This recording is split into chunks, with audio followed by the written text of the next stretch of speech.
The island of the Lotus-Eaters. The dangers of temptation. Odysseus and his men arrive on the island of the Lotus-Eaters, where they are offered a taste of a magical fruit that causes them to forget their homes and families. In this segment, we explore the theme of temptation and the danger of losing sight of one's goals. We describe Odysseus' encounter with the Lotus-Eaters and the temptation they face. Despite Odysseus' efforts to resist the allure of the fruit, some of his men succumb to its effects, making their journey home even more difficult. After narrowly escaping the wrath of the Cicones, Odysseus and his men continued their journey home. They sailed towards the land of the Lotus-Eaters, a place where the natives were known to eat a special plant that induced a state of blissful forgetfulness.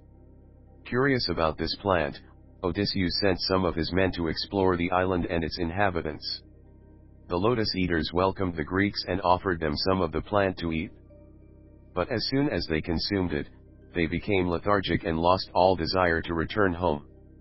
They had fallen under the spell of the lotus plant. Odysseus realized the danger they were in and ordered his men to return to their ship and set sail immediately.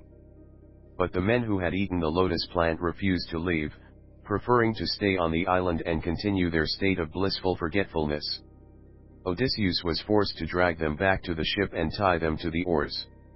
With great difficulty, they managed to sail away from the island and escape the influence of the lotus plant.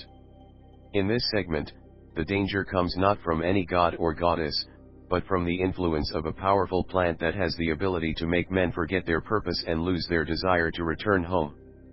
This danger is just as potent as any threat from the gods or monsters that Odysseus will face on his journey.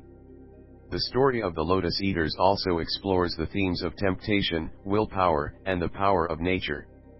Even Odysseus, the great hero, is not immune to the temptations of the lotus plant and must use his strength of will to resist its influence and continue his journey home.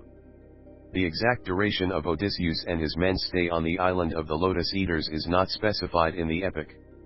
However, it is suggested that they stayed long enough for some of the men to consume the lotus plant and fall under its spell. Odysseus had to forcefully drag these men back to the ship, indicating that they had been on the island for some time. Nevertheless, the epic suggests that they did not stay on the island for an extended period and were able to continue their journey home after escaping the influence of the lotus plant. Conclusion: this segment ends with Odysseus and his men departing from the island of the Lotus-Eaters, but they are now aware of the dangers of temptation and the need to stay focused on their goal.